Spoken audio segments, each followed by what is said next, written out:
warahmatullahi wabarakatuh.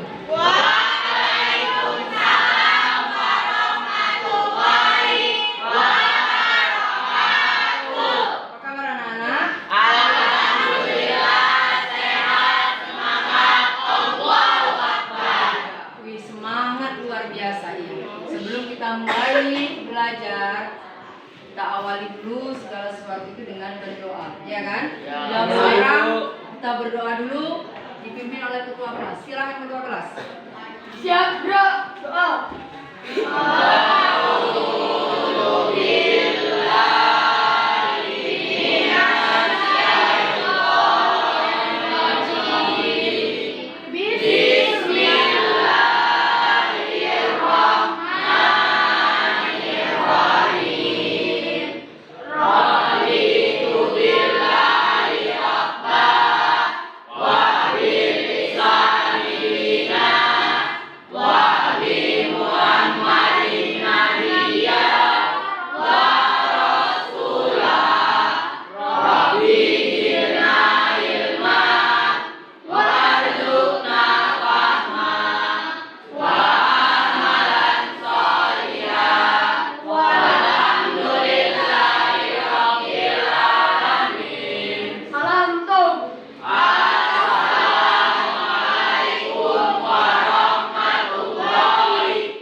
Waalaikumsalam warahmatullahi wabarakatuh.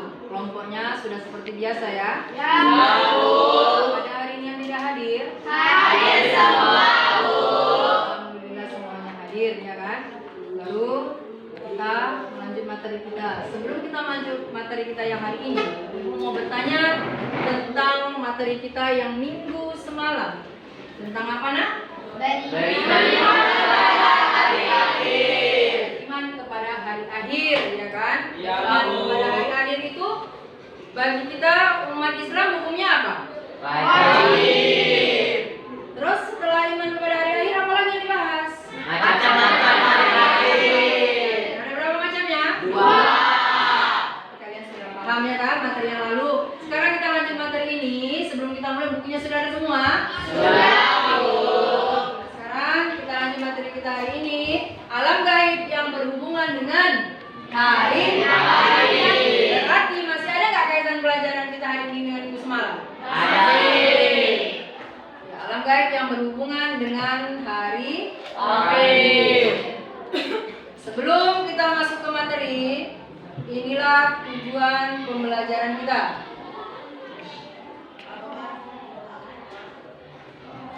Coba Ananda Hafla, bacakan dulu tujuan pembelajaran kita. Menghayati peristiwa-peristiwa alam gaib yang berhubungan dengan hari akhir, menunjukkan sikap taat dan tanggung jawab sebagai implementasi beriman terhadap peristiwa-peristiwa alam gaib, menyajikan peristiwa-peristiwa alam gaib yang berhubungan dengan hari kiamat, yaitu alam barzakh, yaumul ba'ats, yaumul hisab, yaumul mizan, yaumul jaza, sirat, surga dan neraka.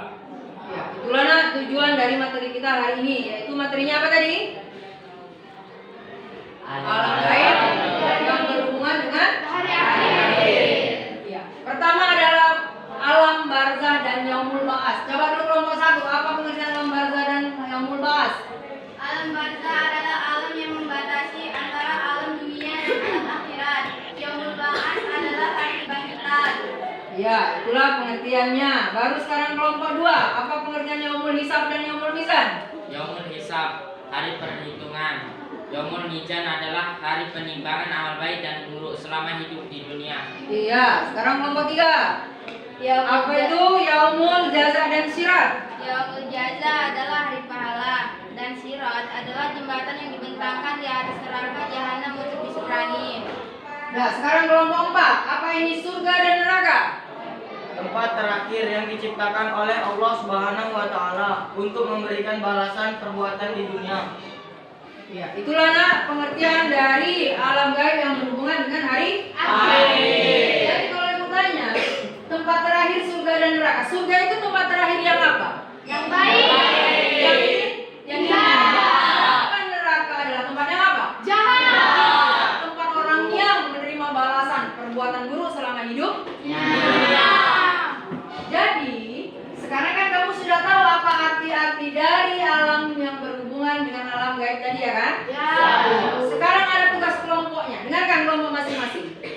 setiap kelompok buat pertanyaan ke kelompok yang lain. Paham? Paham kan anak-anak kelompoknya? Tahu. Ya, sekarang dipersilakan dulu kelompok mana yang mau buat pertanyaan untuk kelompok mana? Coba siapa dulu? Iya, kelompok berapa nih? Kelompok 1 Iya. ingin bertanya kepada kelompok 2. Nah, dengar kelompok 2. Apa pertanyaannya? Catatnya. Catat. Apa bukti kalau memang amal kita akan dihitung dan ditimbang oleh Allah? Iya, dengar kelompok 2. Dengar. Wah, selanjutnya kelompok berapa lagi yang mau bertanya? Kelompok berapa lagi yang bertanya selanjutnya? Kami Bu, kami dari kelompok 2 ingin bertanya ke kelompok 3. Ah, dengar kelompok 3 akan ditanya sama kelompok 2. Bagaimana kita bisa melewati jembatan Sirat? Ah, dengar kelompok 2, 3. Dengar. Sekarang kelompok berapa lagi yang mau bertanya? Kami Bu dari kelompok 3 ingin bertanya ke kelompok 4. Ah, kelompok 4, dengar kelompok 4, catat pertanyaannya. Untuk apa Allah memberikan balasan atas apa yang kita perbuat selama hidup di dunia? Dengar kelompok 4? Dengar, Bu. Iya. Udah, baru selanjutnya kelompok berapa lagi yang belum buat pertanyaan? Kami Bu dari kelompok 4 ingin mengasih pertanyaan kepada kelompok 1. Iya, dengar kelompok 1, catat pertanyaannya. Apa pertanyaannya? Mengapa manusia dibangkitkan dari alam kubur? Ah, dengar kelompok 1? Dengar. Sekarang Ibu kasih waktu 10 menit untuk diskusi. Silakan diskusi. Selesai ya diskusinya. Sekarang masing-masing kelompok presentasikan hasil diskusikan. Silakan. Saya dari kelompok 1 ingin menjawab pertanyaan dari kelompok 4. Mengapa manusia dibangkitkan dari alam kubur? Iya, kenapa? Hasil diskusi kami, karena manusia akan berada di padang mahsyar untuk dihisab dan dimizan selama segala amal perbuatannya. Iya, manusia akan dibawa kepada mahsyar untuk dihisab segala amal perbuatannya. Lanjut, kelompok berikutnya presentasikan. Saya Bu, saya perwakilan dari kelompok 2 akan menjawab pertanyaan dari kelompok 1. Iya, coba apa jawabannya? Apa bukti kalau memang amal kita akan dihitung dan ditimbang oleh Allah? Hasil diskusi kami, buktinya terdapat dalam firman surah Al-Anbiya ayat 47, yang artinya kami akan meletakkan timbangan amal yang tepat pada hari kiamat, sehingga tidak seorang pun dirugikan walaupun sedikit. Sekalipun amal itu hanya seberat biji zarah, pasti kami mendatangkannya. Cukuplah kami sebagai pembuat perhitungan. Nah, itulah nak alasannya. Buktinya kalau amal kita akan dihisab. Selanjutnya, kelompok berapa nak? Saya Bu, saya perwakilan dari kelompok 3 ingin menjawab pertanyaan dari kelompok 2. Iya, silakan. Bagaimana kita bisa melewati jembatan Sirat? Hasil diskusi kami dengan beriman dan taat kepada perintah Allah selama kita hidup di dunia. Iya, itulah nak. Supaya kita bisa meniti jembatan Sirat, banyak-banyak beribadah selama hidup di dunia.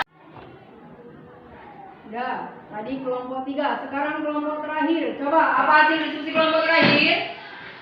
Saya perwakilan dari kelompok 4 akan menjawab pertanyaan dari kelompok 3.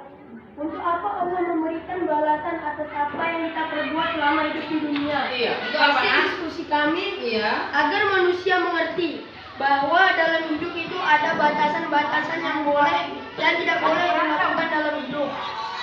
Contohnya tidak boleh mengambil hak orang lain karena itu termasuk perbuatan mencuri. Dan setiap perbuatan kita selama hidup di dunia akan dihitung dan ditimbang oleh Allah Subhanahu wa taala. Ya, itu hasil diskusi dari kelompok 4. Jadi itulah nak, kenapa Allah memberikan balasan atas apa yang kita perbuat selama hidup di dunia, iya kan? Jangankan untuk di akhirat, di dunia saja, kalau kita mengambil hak orang lain, ada nggak hukumannya? Ada. Dalam negara kita, orang yang mengambil hak orang lain, diapakan? Dipenjara.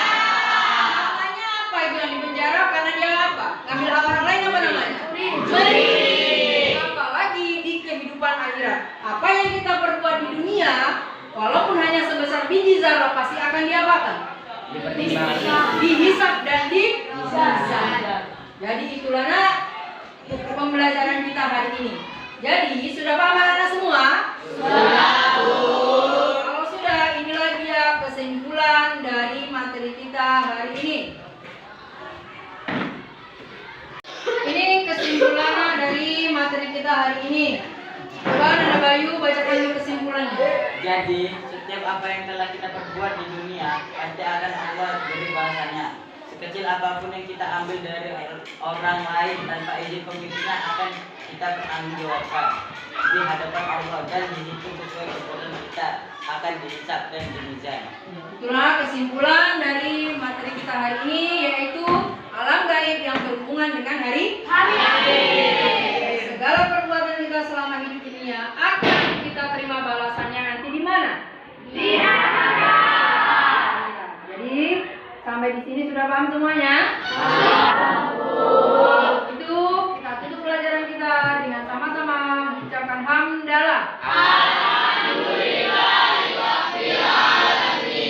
Assalamualaikum warahmatullahi wabarakatuh.